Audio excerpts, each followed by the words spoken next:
Derrière son côté charmeur, se cache une débatteuse qui fait peur.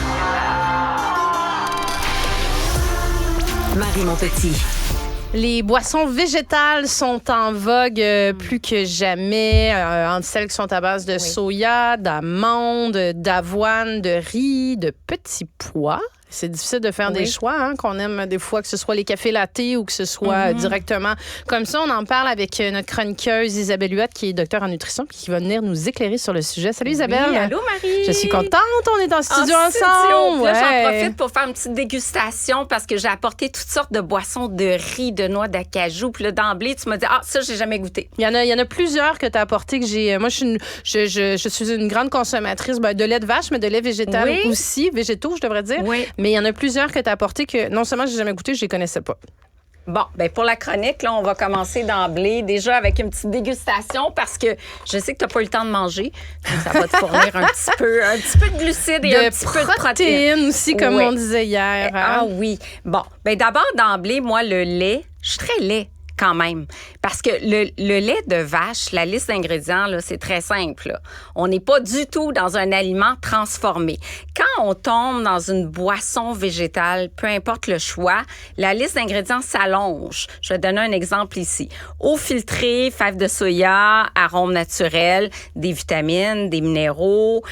Parfois, on a des gommes de goitre, des agents texturants. Parfois, on a... Des fois, il y a de l'huile aussi. Hein? Moi, ça m'a surpris puis ça m'a fait tiquer dans en me disant, mais c'est-tu bon ou c'est pas bon, finalement, que je prenne ça? C'est le fun, ça me fait une belle petite mousse sur mon café latte le matin, là, mais... Il y a souvent de l'huile et il y a souvent du sucre ajouté également. C'est certain que la tendance d'aller vers une boisson végétale, les enfants aiment pas trop le goût. Il y a une petite amertume.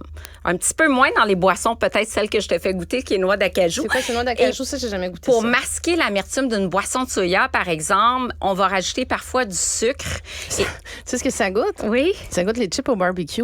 Hein? Ben là, ça, j'ai jamais entendu ça, par exemple. C'est peut-être le... Oui. Ah non, attends, je sais, c'est parce que je dois faire une association entre le goût de la noix, une noix de cajou. Oui. Je sais pas, je vais faire l'association avec chips, avec fumée, avec... peut-être. Ouais. OK, mais ça, c'est la première fois que j'entends ça.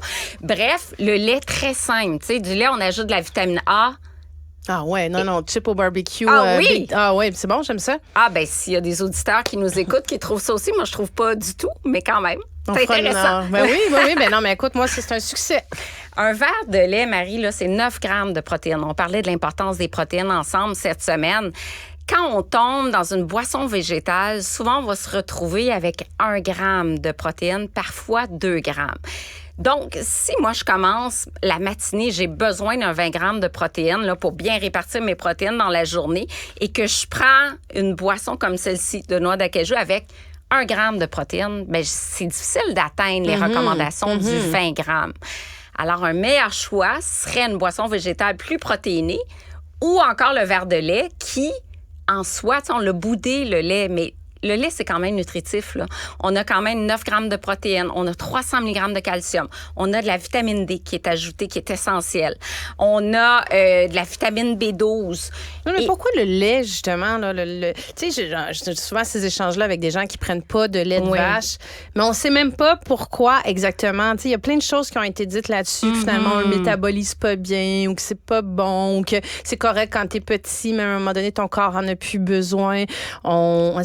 C'est bien, c'est bon, c'est pas bon? Moi, c'est je au-delà recommande des protéines. Oui, je recommande encore le lait, honnêtement, au même titre que les boissons végétales. Mais je dirais que j'ai même un petit penchant vers le lait. Je parle pas de l'environnement, parce que c'est sûr qu'il y a plus de production de gaz à effet de serre. Je parle de l'aspect nutritionnel.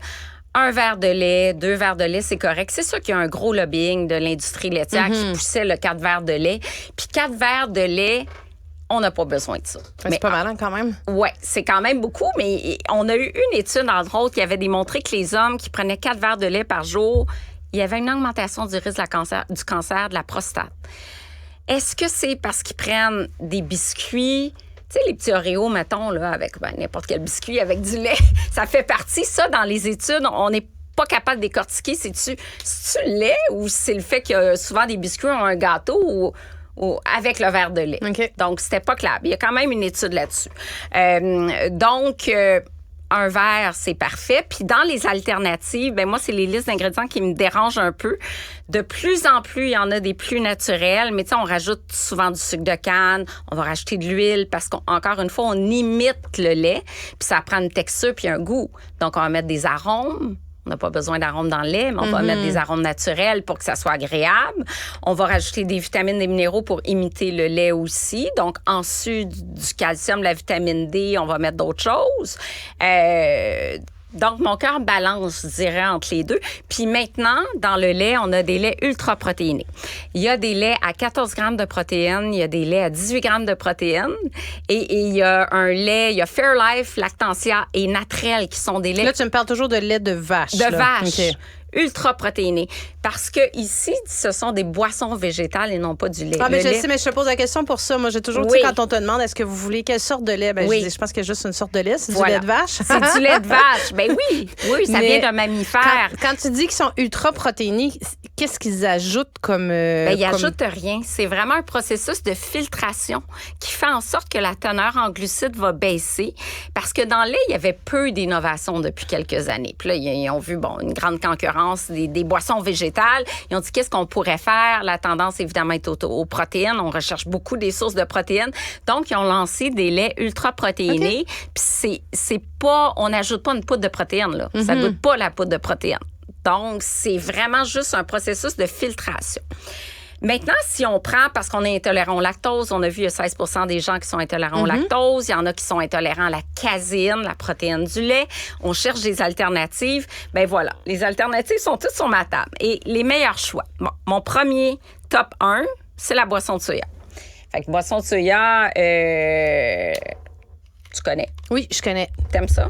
Moi, je les mélange tout le temps au goût, honnêtement. Oui? Oui. Tu me dirais, là, la différence entre l'avoine, du soya, puis tu sais, je pense que je suis pas une consommatrice suffisamment assidue encore pour avoir fait mon choix, puis à chaque fois, je me rappelle jamais lequel goûte quoi. Bon.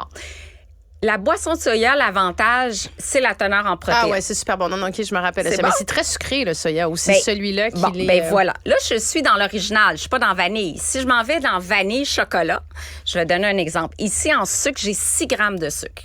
À peu près un sachet de sucre et demi. Mais dans le lait aussi, j'ai du sucre, c'est du lactose, c'est un disaccharide. Là, j'ai du sucre ajouté, un sucre de canne, j'ai 6 grammes de sucre. Si je prends ma version vanille, j'ai 11 grammes de sucre. Si je prends ma version chocolat, j'ai 19 grammes de sucre. Donc, évidemment, vanille, chocolat, moins bon choix. Ici, bon choix, mais le meilleur choix, c'est celui-là, non sucré. Donc, non sucré, je n'ai pas de sucre ajouté. Et quand je regarde ma teneur en sucre, j'ai 2 grammes qui est naturellement présent dans ma fève de soya, mais ce n'est pas un sucre ajouté. Ça serait lui le meilleur choix. Mais je vais faire goûter la différence parce que non sucré... Je vais me garder une gorgée de sucré pour après. Oui, c'est ça que je suis en train de me dire. Je suis pas certaine que ça passe bien auprès de toute la famille. Donc ça, ce serait le meilleur choix. Pourquoi? Phytoestrogènes, des estrogènes naturellement présents dans le soya. Il n'y a pas de sucre ajouté. Et on est dans un produit là avec un 8 grammes de protéines. Donc, c'est pas si mal. Je pense que c'est un... Ben, tu sais, moi, tu sais, je mange pas beaucoup sucré. C'est vrai. Donc, comme je pars d'un stade pas beaucoup sucré, la version sucrée, moi, je la trouve très sucrée. Ah, okay. Après, je pense que c'est peut-être une question de c'est toujours ça, c'est de replacer ton goût. C'est sûr que quelqu'un qui mange sucré, qui prend la version pas sucrée, c'est un peu sec. Voilà. Puis quand on mange peu de sucre, ben moi, ça me convient parfaitement. Moi, ça me convient parfaitement aussi. Là. Ça serait choix numéro 1. Ensuite, pour le goût, boisson d'avoine. Ici, c'est une nouvelle entreprise qui a lancé du Québec, Outbox. Ils ont lancé une boisson d'avoine barista. Et elle est plus protéinée que les autres boissons d'avoine. On n'accote pas du tout la boisson de soya, mais on a 3 grammes de protéines. Pas énorme. Mais point de vue goût, l'avoine est quand même une boisson des plus intéressantes. Et selon un banc d'essai, je pense à l'émission L'Épicerie qui ont fait un banc d'essai pour les lattés. Et l'avoine en sortait gagnant pour le mariage avec le café en termes de goût. Donc là, on est dans l'avoine. Ça goûte le gruau, c'est ça. On peut pas se tromper, mais oui, c'est que j'ai l'impression de manger du gruau au déjeuner. Mais c'est vrai que tu vois, moi, dans mon café latte, c'est souvent celui d'avoine que je mets. Oui. Donc, avoine, très beau mariage, barista ici, ça, c'est très, très bien. Mais est-ce qu'ils sont tous au niveau, tu sais, mettons qu'on exclut la partie, justement, sucre, puis la liste des ingrédients ajoutés. Est-ce que, sinon, c'est équivalent pour la santé?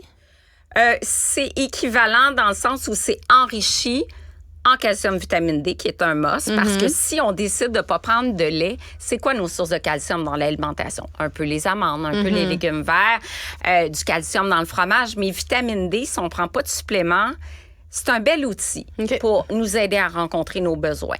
Mais c'est pas suffisant. Un petit verre de lait comme ça, ben, j'ai 300 mg de calcium, mais j'ai besoin de 1200 mg. Donc, c'est une partie des besoins. Ça contribue à... OK, là, je voulais... Coco. Ça, moi, j'ai jamais goûté ça. Du lait de coco? Oui, boisson végétale à base de coco. Donc, quand on pense coco, et là, on a parlé cette semaine du coco, qu'est-ce qu'on a dit? Sur les gras. Sur les huiles. Gras. Les huiles, exactement. Oui. Coco plus de gras saturés. Donc, même chose pour la version boisson végétale. Voilà. Fait, on est dans l'équivalent en gras saturé d'un lait à 3,25 % par exemple. Parce qu'un verre de lait, c'est 8 grammes de gras s'il y a 3,25 % de gras. Et si on est à 2 % de gras, on a 5 grammes de gras. Puis si on a du lait à 1 %, on a 2,5 grammes de gras. J'hésite entre te dire, je trouve ça... En tout cas... Ça me donne l'impression de boire un pina colada. Donc, je sais pas si ça m'amène vers... Ouais, mais c'est ça, c'est bizarre. Tu sais, c'est bizarre. Tu sais, il y a un côté le fun, mais c'est juste que j'étais pas... On dirait que j'étais pas prête. Peut-être dans un smoothie, par exemple. Ah, dans un smoothie, ça doit être exceptionnel. Avec des ananas. Fait que là, on est pina colada. Non, mais même comme ça, c'est très, très, très surprenant, là.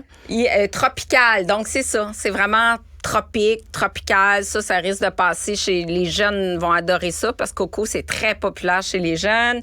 Sinon, j'ai une boisson de pois. Et ça serait peut-être un autre boisson que je vais faire essayer. Ça s'appelle Nut Milk. Et il y a des ananas dedans, donc ça suffit très bien. Il y a de l'ananas parce qu'ils ont fait des années de recherche et développement pour trouver une boisson qui rappelle le lait en termes de goût, puis c'est à base de pois. Je connais pas non plus. OK. Et en goût, il dit que c'est la version qui se rapproche le plus du lait. Un peu comme le Beyond Meat qui veut imiter la viande. Donc, on est vraiment dans le même parallèle. On veut imiter le lait avec une boisson végétale. Et la formule qui s'en approche le plus, c'est à base de pois. Bon, il y a quand même du sucre de canne, quand même des additifs. Et là-dedans, on a du jus de chou. Ouais, j'allais dire, le goût est un peu particulier. Oui, il y a du jus d'ananas et du jus de chou. Spécial, le chou. Mais il semble que dans un comité d'évaluation gustatif... Mais c'est pas inintéressant. À l'aveugle, là... Mais c'est pas mauvais. C'est ça. vraiment pas mauvais. Ça aussi, c'est surprenant, Donc, là, mais c'est vraiment pas mauvais. Donc ça s'appelle Nut Milk. OK. Vraiment, vraiment nouveau sur le marché. Sinon, riz, mais... Côté riz, valeur nutritive, un peu plus de glucides, parce que le riz, c'est essentiellement des glucides. Donc, en termes de glucides, ici, j'ai l'équivalent de 26 grammes de glucides. C'est presque l'équivalent de 2 tranches de pain dans une tasse. Là. Il y a plus de glucides parce que c'est une base de riz. Fait que ça, plus ou moins pour une personne diabétique. Et est-ce que j'ai fait le tour de mes petites boissons végétales? Amandes. Mais amandes, c'est un classique. Ça plaît beaucoup. Très peu de calories, 60 calories. Mais encore une fois, on a 1 gramme de protéines. Il manque de protéines. Puis ça, c'est un constat pour l'ensemble. Donc, la force du lait, c'est protéines, surtout les laits ultra-protéinés, et la naturalité des ingrédients, un peu comme beurre, margarine. La force de ceci pour l'environnement, pour la variété, du fait que c'est enrichi en calcium, vitamine D, c'est intéressant, mais privilégier les sans sucre. Donc, version non sucrée, si ça passe du point de vue du goût.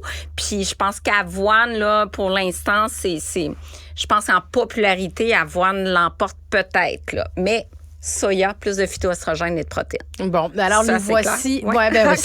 C'est très clair. Okay. Tu nous as fait un tour du jardin sur les laits végétales. Non, moi, ça m'éclaire vraiment énormément. Super intéressant. Isabelle Huot, docteur en nutrition, merci beaucoup. Merci, Marie.